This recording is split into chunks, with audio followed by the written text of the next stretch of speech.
This is the 2019 Ford Ranger. Yes, the Ford Ranger. I have been waiting for quite a few months to get my hands on one of these vehicles, and I have finally gotten my hands on one, which is pretty cool. Under the hood, the Ranger has a 2.3-liter four-cylinder, which I will get to in a moment, that is made into an automatic 10-speed transmission. Ah yes, the 2.3-liter four-cylinder. Here you can listen to it a little bit.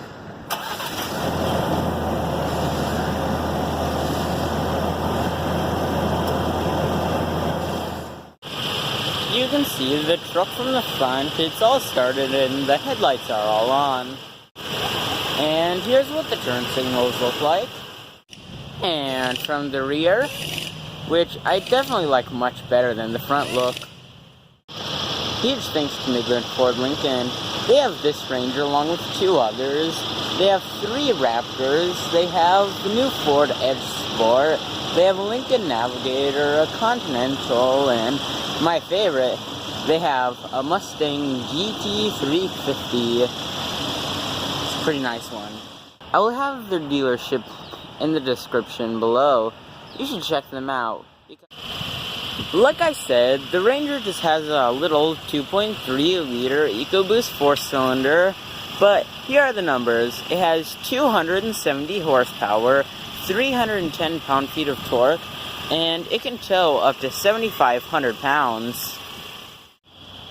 Now, of course, this is a pickup truck, so it has a pickup bed, and this one is a 5-foot bed, and you can see it's not got anything too special. It looks pretty boring. There's not really any quirks or features back here, but I will note that unlike the bigger brother, the Ford F-150, this does not have the step that comes out like some of the other F-150, other pickup truck models.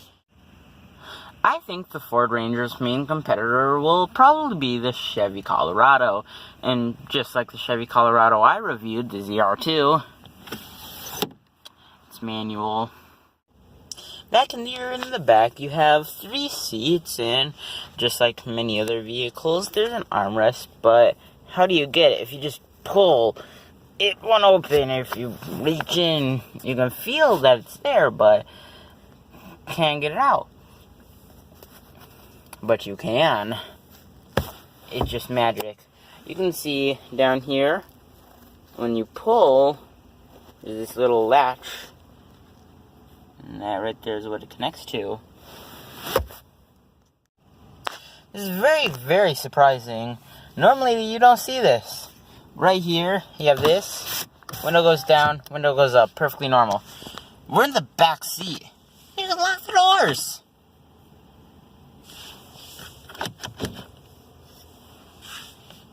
You can unlock the doors. And you can relock them. From the back of your truck. Here we are in the front of the vehicle. There's the infotainment screen like in most vehicles, and you can see it's an okay backup camera. And zoom in, zoom out, and you can see it shows you where you are from the top with a little Ranger up there, and it shows you where your hitches and stuff. It's pretty decent. And here we have the gear selector, which also has manual gear shifting if you have it in sport mode. But how do you get into sport mode? You put your hand on, and you pull it back, and it's just in drive. I pulled it all the way back. You can see I will pull it back as far as it can go. Like, it's not going any further. It's just in drive. Then, you pull it back down, and now it is in sport mode. Also, when you go into sport mode, let's say for some reason you want to do a 10th gear start. Well, you can. You can go to second, but you can't go to third. Also, when you're in sport mode, you don't have to press the button back down to put it back into normal drive. Did not press the button. Next, still down here, you can see we have TM, whatever that is. We'll get back in. Then you have your little dialed switch between 2 high, 4 high, and 4 low. Now, let's go back to that TM button. If you press the TM button, terrain modes. You have normal, grass, gravel, snow, mud, and ruts. We'll get back to that one. And sand. Now, what exactly are ruts? I've heard one person use ruts, and that was my grandpa. He's the only person I've ever heard say mud and ruts. Who says ruts? Comment down below if you know somebody who says ruts. Here is the key. It's a fairly standard Ford key. It has a blank switch, panic. You can start it when you're not at your car, and as the actual key. But this key is slightly different than the key that came with my truck.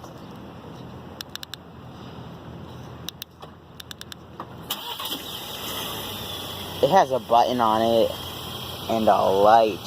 Do you see that? It just blinked green.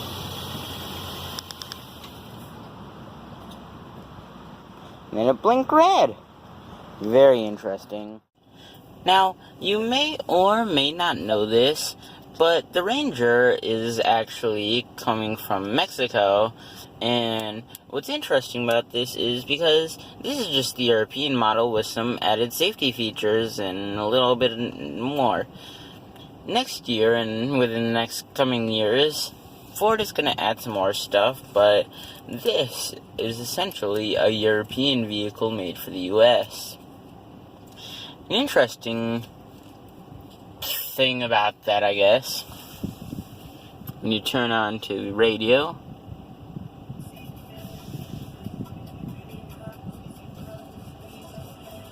I have no idea what they're saying.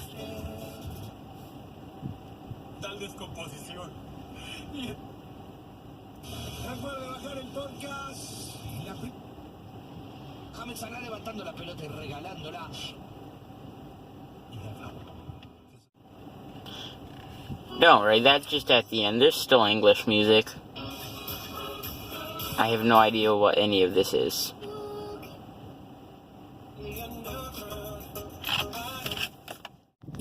Now in the infotainment system, we're in the camera settings, and I don't know why anybody would want this, but you can have rear camera delay. Now here's my favorite part about the newer Fords. Ah yes, voice control. Please say a command.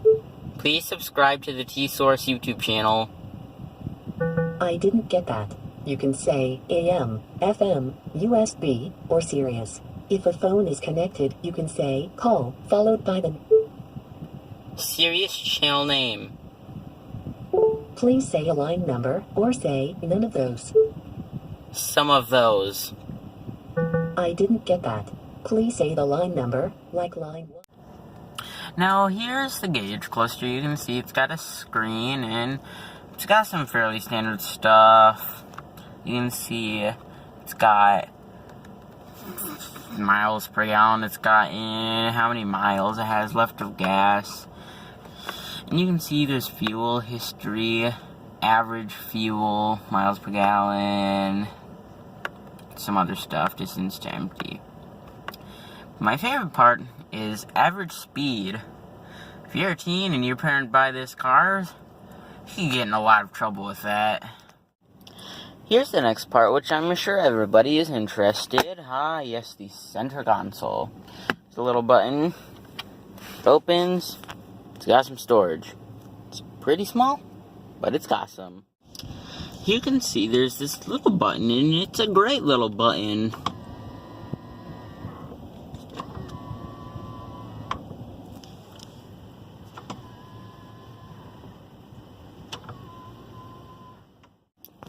Next, we're going to move on to the sun visors. They're very interesting. They are the biggest sun visors I think I've ever seen. These are just absolutely massive. They're like 8 inches tall. And they come out, and then they cover almost all of it, but just barely not. And so it comes out more and even more. So it's covering up that. There. Now moving back to the rear seat, it's pretty comfortable. There's plenty of room for 3 people back here, and I wouldn't mind sitting back here. Armrest is very nice. This is where I would sit. The front seat is where I would sit. And I have tons of knee room if I'm sitting all the way back. I have a good 3 or 4 inches of leg room, which is pretty good considering I'm 5'11". In some other trucks, mainly the Ford F-150 and the GMC Sierra, I've mentioned that the rear bench folds up and you can store stuff under it. But the Ranger is a little different. There's 3 seats back here, just like all the other trucks. And it all comes up as one piece. And storage is pretty good. Here you can see the speedometer goes up to 130 miles an hour. One day, I would love to test that. Please like, comment, subscribe. Goodbye.